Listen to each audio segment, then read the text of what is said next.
রহস্যময়ের যোগ পাওয়া গেল সাংসদ খুনে। গুরুত্বপূর্ণ ভূমিকা শিলাস্তি রহমানের। নাম উঠে আসছে শিলাস্তি রহমান। মূল চক্রী আখতারুজ্জামানের বান্ধবীর পরিচয় পাওয়া যাচ্ছে, বান্ধবী শিলাস্তি রহমান। সিআইডির অনুমান সাংসদ খুনে হানি ট্র্যাপ হিসেবে ব্যবহার করা হয় মহিলাকে। আরো বিস্তারিত জানবো আমাদের প্রতিনিধি সুজয় পালের কাছ থেকে। সুজয়, দেখো, এই শিলাস্তি রহমান বলে যে রহস্যময় মহিলার কথা জানা যাচ্ছে, সে এই শাহিনের অর্থাৎ এই খুনের ঘটনার যে মূল চক্রী সেই শাহিনীর বান্ধবী, এবং তাকেই হানি ট্র্যাপ হিসেবে ব্যবহার করা হয়েছে বলে তদন্তকারীরা মনে করছে। অর্থাৎ একদিকে বাংলাদেশ পুলিশ, তার পাশাপাশি এই রাজ্যের সিআইডিও মনে করছে তাকে হানি ট্র্যাপ হিসেবে ব্যবহার করা হয়। তার কারণ তাদের কাছে বেশ কিছু কল ডিটেলস এসছে, যেখানে দেখা গিয়েছে যে সাংসদকে ফোন করছেন এই শিলাস্তি, এবং তাকে বাংলাদেশ থেকে ভারতে নিয়ে আসার পেছনেও এই মহিলা, এই রহস্যময় মহিলার ভূমিকা থাকতে পারে বা রয়েছে বলেই তদন্তকারীদের অনুমান। এবং সেই কারণেই শিলাস্তিকে বাংলাদেশ পুলিশ গ্রেফতার করেছে এই খুনের ঘটনার সঙ্গে যুক্ত থাকার অভিযোগে। তার সঙ্গী যে শাহিন, তাকেও তার খোঁজ চলছে, এবং সে তারই পরিকল্পনায় এই মহিলা গোটা কাজটা করেছে। তাকে হানি ট্র্যাপ হিসেবে ব্যবহার করেছে শাহিন। তার ফোনে কথোপকথনের যে সমস্ত তথ্য প্রমাণ তাদের হাতে এসছে, এবং তাকেই ওই ফ্ল্যাটে রাখা হয়েছিল। অর্থাৎ গত মাসের 30 তারিখে শাহিন যখন ভারতে আসে, কলকাতার নিউ টাউনে যখন ফ্ল্যাট ভাড়া নেয়, সেই সময় তার সঙ্গে এই শিলাস্তি সে উপস্থিত ছিল। পরবর্তীতে শাহিন দেশে ফিরে যায়, অর্থাৎ বাংলাদেশে ফিরে যায়, কিন্তু শিলাস্তি রহমান এখানেই ছিল। যে সময় সাংসদ অর্থাৎ 13ই মে যখন সাংসদ ওই নিউ টাউনের ওই আবাসনে প্রবেশ করে, সেই সময়ও শিলাস্তি রহমান সেখানে ছিল। কিন্তু সাংসদ জানতেন না যে তার সঙ্গে বাকি এই যে খুনের ঘটনায় যুক্ত এই জিহাদ থেকে শুরু করে বাকি যারা রয়েছে তারাও ওই ফ্ল্যাটে উপস্থিত রয়েছেন। এবং তৎক্ষণাৎ যখন সে ফ্ল্যাটে প্রবেশ করার 20 মিনিটের মধ্যেই তাকে কিন্তু হত্যা করা হয়, এবং হত্যা করে দেহ লোপাটের যে পরিকল্পনা, সেই পরিকল্পনাকে বাস্তবায়ন করার চেষ্টা করা হয়। বেশ, ধন্যবাদ সুজয় তোমাকে। আরো একটা তথ্য সুজয়ের কাছ থেকে জানতে চাইবো যে বাংলাদেশের সাংসদের এই যে খুনের পরে হাড়হিম করা একটার পর একটা তথ্য উঠে আসছে। খুনের পর নাকি কুচি কুচি করে কাটা হয় দেহাংশ। ঠিক কি ঘটে থাকতে পারে বলে অনুমান করা যাচ্ছে?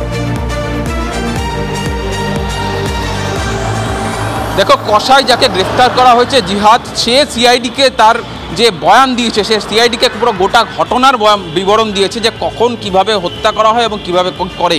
সে জানিয়েছে যে খুন করার পর প্রথমে শ্বাসরোধ করে খুন করা হয়, তারপর শরীরের একাধিক জায়গায় ভারী জিনিস দিয়ে আঘাত করা হয়, মাথা থেকে শুরু করে একাধিক জায়গায়। তারপর শরীর থেকে চামড়া আলাদা করা হয়, চামড়া আলাদা করার পর ভেতরে হাড় থেকে মাংস আলাদা করা হয়। এই গোটাটাই, অর্থাৎ খুনের পরবর্তীতে এই দেহ টুকরো টুকরো করা, এবং একদম স্পষ্ট জানিয়েছে যে যেভাবে মাংসের কিমা করা হয় সেইভাবেই সাংসদের দেহকে টুকরো টুকরো ছোট ছোট টুকরো করা হয়েছিল। এবং সেই জিহাদ নিজে হাতে করে, তার কারণ সে পেশায় একজন কসাই। দেহ থেকে মাংস আলাদা করার পর মাংসগুলিকে আলাদা প্লাস্টিকে ভরা হয়, এবং সেই প্লাস্টিকে যাতে সেখান থেকে পচন না ধরে, দুর্গন্ধ না বেরোয়, সেটিকে ভালো করে ব্লিচিং পাউডার দিয়ে ছড়ানো হয়। এবং এই ব্লিচিং পাউডার এবং খুনে ব্যবহৃত সব অস্ত্র সমস্তটাই কিন্তু শাহিন ওই ফ্ল্যাটের মধ্যেই আগাম রেখে গিয়েছিল এই জিহাদের কথা মতো, যে কী কী অস্ত্র লাগতে পারে। তারপর দেহ থেকে হাড় আলাদা করার পর সেই হাড়গুলিকেও ছোটো ছোটো টুকরো করে প্লাস্টিকে ভরে ফ্রিজের মধ্যে রেখে দেওয়া হয়। ফ্রিজার অংশ এবং ফ্রিজ অংশ, অর্থাৎ যেখানে বরফ জমে, এবং অন্যান্য জায়গাতে কিন্তু ফ্রিজটা সম্পূর্ণভাবে মাংস এবং হাড়ের টুকরোয় ভরে ফেলা হয়। ভরে ফেলার পর সেই ফ্ল্যাটে সেই তারিখেই তারা বাইরে থেকে মাংস নিয়ে এসে রান্না করে খাওয়া দাওয়া করে। প্রত্যেকে ছিল সেখানে খাওয়া দাওয়া করে। তার পরের দিনও সেখানে খাওয়া দাওয়া হয়েছে, কিন্তু তার পরের দিন থেকে মূলত শুরু হয়েছে দেহ লোপাটের এই কাজটা। এবং দেহ লোপাটের কাজে বাইরের একজনকে ব্যবহার করা হয়েছে, এবং অ্যাপ ক্যাব ভাড়া করে সেই অ্যাপ ক্যাব নিয়ে এই ভাঙড় থেকে শুরু করে নিউ টাউন এবং কলকাতার বিভিন্ন জায়গায় দেহর টুকরোগুলিকে এমনভাবে ছড়িয়ে ছিটিয়ে ফেলা হয়েছে। মূলত ব্যবহার করা হয়েছে খাল বা এই ধরনের জলাশয়কে, যাতে সেখান থেকে এই ছোট ছোট মাংসপিণ্ড পাওয়া না যায় বা সেটা যেন তদন্তকারীদের হাতে না আসে। তদন্তকারীরা বলছেন এটা সমস্তটাই পূর্ব পরিকল্পনা এই শাহিনের, যাতে সে তার পরিকল্পনা ছিল হত্যা করা, এবং নৃশংসভাবে হত্যা করার পর যাতে কোনোভাবে দেহর টুকরো তদন্তকারীদের হাতে না আসে। এবং তদন্তকারীদের বলছেন যে যদি দেহর টুকরো না পাওয়া যায়, তাহলে কিন্তু এই খুনের মামলা পরবর্তীতে আদালতে নিয়ে গিয়ে সমস্যা হতে পারে। এবং খুনের মামলা যতক্ষণ না পর্যন্ত দেহাংশ পাওয়া যাচ্ছে, সেটাকে খুন প্রমাণিত করতে বা ওই সাংসদই খুন হয়েছে সেটা প্রমাণ করতে কিন্তু আদালতে যথেষ্ট বাধা পড়তে হবে। সেই কারণে আরো কিছু ইনফরমেশন আমরা পাচ্ছি। নিউ টাউন থানায় বিপর্যয় মোকাবিলা দপ্তরের টিম বাংলাদেশের সাংসদের দেহাংশ উদ্ধারে আজ ভাঙড়ে যাবে দল।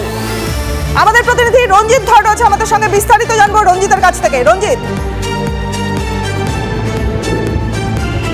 দেখো, এই মুহূর্তে তদন্তকারী যারা আধিকারিক রয়েছে, অর্থাৎ রাজ্যের সর্বোচ্চ তদন্তকারী আধিকারিক সিআইডির কাছে সবথেকে বড় চ্যালেঞ্জ হচ্ছে এই সাংসদের দেহাংশ খুঁজে বার করা। এবং তুমি জানো যে গতকাল রাতেই ভাঙড়ের কৃষ্ণমাটি এলাকায় তারা গিয়েছিলেন। রাত্রেবেলা অন্ধকার থাকার কারণে, পর্যাপ্ত আলো থাকার না কারণে কিন্তু তারা খুঁজতে পারেননি। এবং পরবর্তীতে কিন্তু এই বিপর্যয় মোকাবিলা দপ্তর, রাজ্যের যে বিপর্যয় মোকাবিলা দপ্তরের বেশ কয়েকজন আধিকারিক, অর্থাৎ 11 থেকে 12 জন আধিকারিক এবং সঙ্গে দল তারা এসছেন। আর কিছুক্ষণের মধ্যেই ভাঙড়ের কৃষ্ণমাটি দিকে রওনা হবেন এবং সেখানে কোথায় কোথায় ফেলা হয়েছে, অর্থাৎ জিজ্ঞাসাবাদ সূত্র মারফত যে তথ্য উঠে এসছে সিআইডি তদন্তকারী আধিকারিকদের হাতে, সেই সমস্ত জায়গায় কিন্তু খোঁজার চেষ্টা করবেন। সেক্ষেত্রে কিন্তু বিপর্যয় মোকাবিলা দপ্তরের যারা কর্মী আছে তারা এসছেন, তারা ডুবুরির সাহায্য নেওয়া হবে, যেটা আমরা সূত্র মারফত জানতে পারছি। সেইখান থেকে দেহের অংশ বিশেষ কিন্তু খুঁজে বার করার চেষ্টা করা হবে, এমনটাই কিন্তু সিআইডি সূত্র মারফত আমরা জানতে পারছি।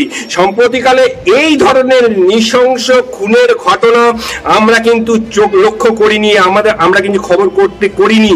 এই ধরনের নৃশংস, অর্থাৎ 13 তারিখে নিউ টাউনে এই সাংসদকে নিউ টাউনের অভিজাত আবাসনে নিয়ে আসলো, তারপরে তাকে মারা হলো, অর্থাৎ প্রথমে শ্বাসরোধ, তারপরে ভারী বস্তু দিয়ে আঘাত, তারপরে সেই দেহ রান্নাঘরে নিয়ে যাওয়া হলো, কষাই দিয়ে দেহের চামড়া, অর্থাৎ পশুর মতো দেহের চামড়া আলাদা করে দেওয়া হলো, তারপরে সেই মাংস এবং হাড় দুটো আলাদা করা হলো এবং সেই মাংসগুলো টুকরো টুকরো করে পিস করে বিভিন্ন প্লাস্টিকে, অর্থাৎ একাধিক প্লাস্টিকে অবশ্যই আমরা তো সেই ডিটেইলসটাই তুলে ধরছি। ধন্যবাদ তোমাকে রঞ্জিত।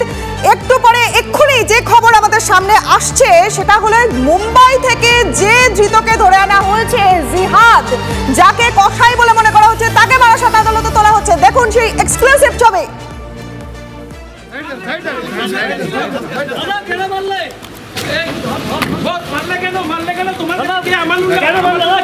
কেন